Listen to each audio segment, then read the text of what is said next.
1 ঘন্টা 2 ঘন্টা 3 ঘন্টা পার হয়ে যায়, আপনার মেসেজ সিন করছে না। আমি এটা করিনি, তুমি ভুল বুঝেছো। আমি এটা বলিনি, তুমি ভুল শুনেছো। সাইলেন্ট ট্রিটমেন্টটা হচ্ছে তাদের একটা ওয়েপন বা একটা অস্ত্র।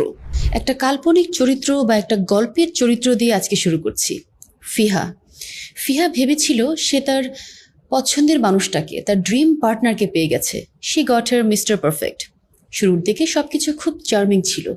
তার কথা বলার ভঙ্গি, তার কেয়ার করার ব্যাপারটা, সবকিছু কেমন যেন খুব স্বপ্নের মতো লাগছিল। অদ্ভুত সুন্দর কাটছিল সময়গুলো। প্রত্যেক দিন মনে হতো এক একটা নতুন নতুন স্বপ্নের অধ্যায়। প্রত্যেক দিন মনে হতো আমি এত লাকি, মানুষ এত কেয়ারিং কি করে হয়, এত অ্যাফেকশনেট, এত লাভিং কি করে হয় একটা মানুষ।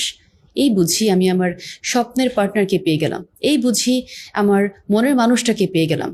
মিস্টার পারফেক্ট বোধহয় একেই বলে। খুব সুন্দর চলছিল সময়গুলো, কিন্তু ধীরে ধীরে ফিহা আবিষ্কার করতে শুরু করে এই মানুষটার বাইরে থেকে যতটা সুন্দর দেখতে আচরণে, তার ভেতরটা না ঠিক ততটাই বিষাক্ত। কেন বলছি? কারণ ফিহা আবিষ্কার করতে শুরু করে মানুষটা ধীরে ধীরে কেমন যেন তার প্রতি একটু নেগলিজেন্সি শো করছে। কথায় কথায় তার খুঁত ধরছে, গ্যাস লাইটিং করছে।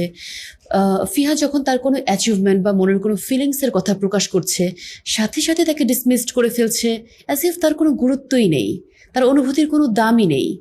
যে ফিহাকে সে চোখে হারাতো, তাকে হুট করে আনসিন করে দিচ্ছে। ফিহা এই ফিলিংটা ঠিক হজম করতে পারে না, খুব কনফিউজড হয়ে যায়, কি হচ্ছে আমার সাথে। তারপর ধীরে ধীরে ফিহা বুঝতে পারে তার অ্যাচিভমেন্টের কোনো মূল্য নেই মানুষটার কাছে।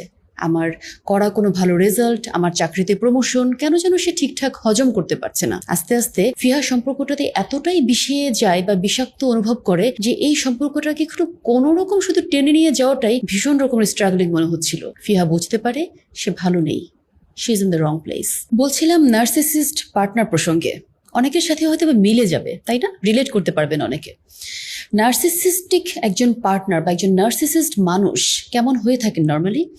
যে কিনা নিজের অ্যাচিভমেন্ট, নিজের অনুভূতি বা নিজের অ্যাডমাইরেশন ছাড়া কোনো কিছুই গুরুত্বের সাথে দেখেন না।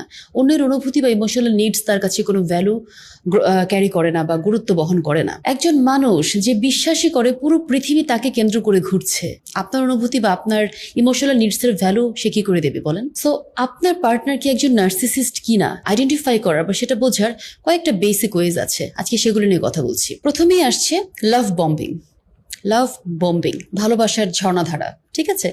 সো একজন নার্সিসিস্ট পার্টনার যখন আপনার উপর লাভ বম্বিং করবে, ঠিক ওই পর্যায়টায় আপনার জীবনটাকে অস্বাভাবিক রকমের সুন্দর মনে হতে থাকবে কল্পনায় ঘটছে সবকিছু, স্বপ্নও বোধহয় এত সুন্দর হয় না। এবং নার্সিসিস্ট পার্টনার যখন লাভ বম্বিং করবেন, তখন সবকিছু অস্বাভাবিক রকমের ভালো কিছু উনি করতে থাকবেন। অতিরিক্ত পরিমাণে অ্যাফেকশন দেখানো, অতিরিক্ত পরিমাণে গিফটস, ফুল, চকলেট, সারাক্ষণ তুমি কোথায়, তুমি কেমন আছো, তুমি খেয়েছো কিনা, তুমি ছাড়া আমার দুনিয়া অচল টাইপের একটা ভাইব আপনাকে দেওয়ার চেষ্টা করবে। একটা সময় তার এই চেষ্টাটা আপনাকে তার প্রতি ইমোশনালি ডিপেন্ডেন্ট বানিয়ে দেবে। সে আপনাকে চোখে হারাচ্ছে। যখন আপনি এটা ফিল করতে পারবেন, তখন কিন্তু অলরেডি আপনি ইমোশনালি ডিপেন্ডেন্ট হয়ে যাচ্ছেন তার প্রতি। এটাই তার ট্র্যাপ, এটাই সে চেয়েছিল, ঠিক আছে? এটা আসলে একটা ইমোশনাল ট্র্যাপ তার তৈরি করা, যাতে করে আপনি তার প্রতি ইমোশনালি বা আবেগীয়ভাবে নির্ভরশীল হয়ে পড়েন। লাভ বম্বিং, অতিরিক্ত ভালোবাসা প্রদর্শন করা, ভালোবাসার ঝর্ণায় আপনাকে ভাসিয়ে দেয়া, ঠিক আছে? নাম্বার 1। নাম্বার 2 হচ্ছে ডিভ্যালুয়েশন এবং গ্যাসলাইটিং। ডিভ্যালুয়েশনের জায়গাটা কিভাবে কাজ করে? আপনি যখন একজন মানুষের কাছ থেকে অতিরিক্ত ভালোবাসা পেয়ে অভ্যস্ত, সারাদিন গুড মর্নিং, কি করছো না, ফুল পাঠানো, চকলেট পাঠানো, সারপ্রাইজ গিফটস পাঠানো, সারাক্ষণ তোমাকে মিস করছি, এরকম এক কথায় ভালোবাসায় আপনি ভেসে যাচ্ছেন। You are always cared, you are always loved, you are always being respected and all. ওই সময়টাতে আপনার তো একটা অভ্যেসে পরিণত হয়েছে। যে মুহূর্তটাতে আপনি এটা আপনার হ্যাবিটে নিয়ে এসেছেন, যে মুহূর্তে এই ব্যাপারটা আপনার একটা ডিপেন্ডেন্সির কারণ তার প্রতি, ঠিক সেই মুহূর্তে হুট করে অল অফ এ সাডেন আপনার মেসেজ সিন করা বন্ধ।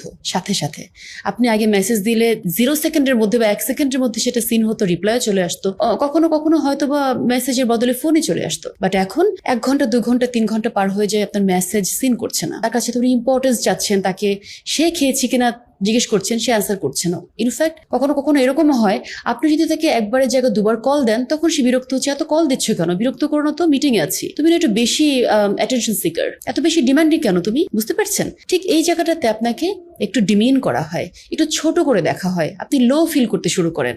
এই একই সাথে আসে হচ্ছে গ্যাস লাইটিং। আমি এটা করিনি, তুমি ভুল বুঝেছো। আমি এটা বলিনি, তুমি ভুল শুনেছ।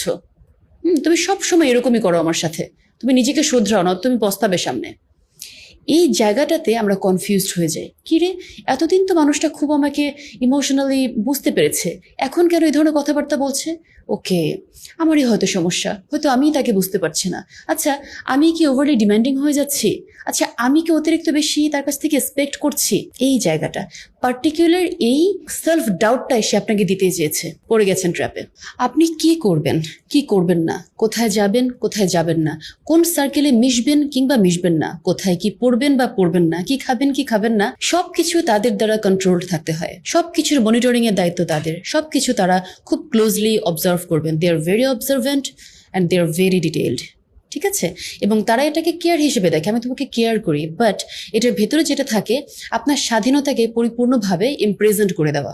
যখন আপনি তার কাছে স্বাধীনতা চাইবেন বা আপনি বলবেন যে তুমি আমাকে এটা করতে দিচ্ছ না কেন, আমি তো এরকমভাবে করতে চাই, আমি এটা যেতে চাই বা আমি এই জায়গাটা এক্সপিরিয়েন্স করতে চাই, তখন উনি বলবেন যে তুমি আমার কোনো কথা শোনো না, তুমি আমাকে আর ভালোবাসো না আগের মতো। ওই যে আবার সে আপনার দোষ, আপনার দিকে আঙ্গুলটা তুলছেন, রাইট? নার্সিসিস্টদের আরো বড় একটা ক্যারেক্টারিস্টিক্স আছে, সেটা হচ্ছে সাইলেন্ট ট্রিটমেন্ট। আপনার ছোট্ট একটা ভুলের কারণে আপনাকে এমনভাবে সাইলেন্ট ট্রিটমেন্ট দিবে, তারা কথা বলা বন্ধ করে দিবে, যাতে আপনার মনে হবে আপনি অনেক বড় একটা দোষে দোষী, ঠিক আছে? এই সাইলেন্ট ট্রিটমেন্টটা হচ্ছে তাদের একটা ওয়েপন বা একটা অস্ত্র। যখন আপনি ছোট একটা ভুল করেছেন, অথবা হয়তো বা করেননি কোনো ভুল, ওনারই ভুল, সেটা ঢাকার জন্য উনি আপনাকে দোষী বানাচ্ছেন এবং সাইলেন্ট ট্রিটমেন্ট দিচ্ছেন, কথা বলা বন্ধ, কথা বলছেন না।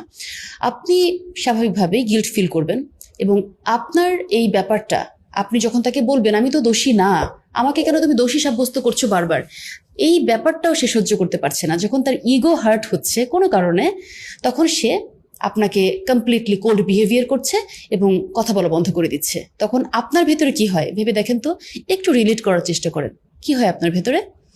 আপনি তখন মনে করেন দোষটা বোধহয় আমারই, আপনি প্রচন্ড পরিমাণে অপরাধ বোধে ভোগেন, গিল্টি ফিল করেন এবং নার্সিসিস্ট পার্টনারকে খুশি করার জন্য এফোর্ট আরো 2 গুণ 3 গুণ বাড়িয়ে দেন। মেলে কি? Silent treatment. একজন নার্সিসিস্ট পার্টনার তার করা কোনো ভুলের দায় কখনো স্বীকার করবে না। Zero accountability, zero liability. সে যে কোনো ভুল, সেটা আপনার তো প্রশ্নই আসে না, যদি তার নিজেরও ভুল হয়ে থাকে সে সেটার দায় অবশ্যই আপনার উপর চাপাবে। তুমি এটা না বললে তো আমি এটা বলতাম না, তুমি এভাবে না করলে আমি তো এভাবে রিয়াক্ট করতাম না, সব কিছুর দায় তোমার, তোমার কারণেই আমি এটা করতে বাধ্য হয়েছি, তুমি আমাকে এইদিকে বিহেভ করতে বা এরকমভাবে বিহেভ করতে বাধ্য করেছো, তার মানে এ যাবৎকালের যত ভুল সব দায় আপনার, উনি নির্দোষ। একজন নার্সিসিস্ট পার্টনারের সব রুলস বা নিয়ম শুধুমাত্র আপনার জন্য, ভিকটিমের জন্য, ওনার জন্য কোনো নিয়ম না। সেই নিয়মটা যদি আপনি না মানেন তবেই আপনি খারাপ। যেমন আপনি আপনার বন্ধুর সাথে খুব ক্যাজুয়ালি একটু কথা বলেছেন, খুব ক্যাজুয়াল কথাবার্তা হয়তো বা বলেছেন কিংবা দেখা করেছেন, তার জন্য আপনাকে বিচারের কাঠগড়ায় দাঁড় করাবে। বাট সে বৈবাহিক সম্পর্কে থাকা অবস্থায় সে আপনাকে চিট করলো বা বিট্রে করলো কিংবা এক্সট্রা ম্যারিটাল রিলেশনশিপে জড়ালো, আর এমন কি ব্যাপার, করেছি তোমার কারণেই আমি এমনটা করতে বাধ্য হয়েছি। এই ডাবল স্ট্যান্ডার্ডটা অনেক প্র্যাকটিস করেন কিন্তু নার্সিসিস্ট পার্টনাররা। এরপর আসছে ল্যাক অফ এমপ্যাথি। একজন নার্সিসিস্ট মানুষ নিজের ইমোশনাল ওয়েলবিং, তার নিজের অনুভূতি, তার নিজের অ্যাডমাইরেশন, তার নিজের অ্যাচিভমেন্টস নিয়ে এতটাই ব্যস্ত থাকেন যে পার্টনার কি ফিল করছে, পার্টনার কেমন আছে, পার্টনার আসলে কিসের ভেতর দিয়ে যাচ্ছে, তার ইমোশনাল ওয়েলবিং বা সেফটি নিয়ে কখনোই ওনার কোনো জেনুইন কনসার্ন থাকে না। উনি শুধুমাত্র নিজেকে নিয়ে ভাবেন, আমি আমি আমি ময় তাদের জগৎটা।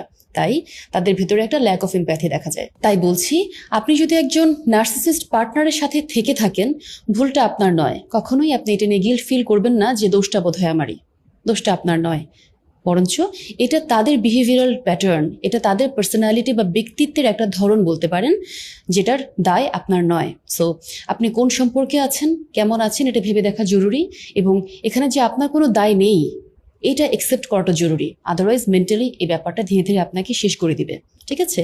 সো যে সম্পর্কে আমরা আছি না কেন, আমরা কোথায় আছি এবং কেমন আছি একটু ভেবে দেখবেন।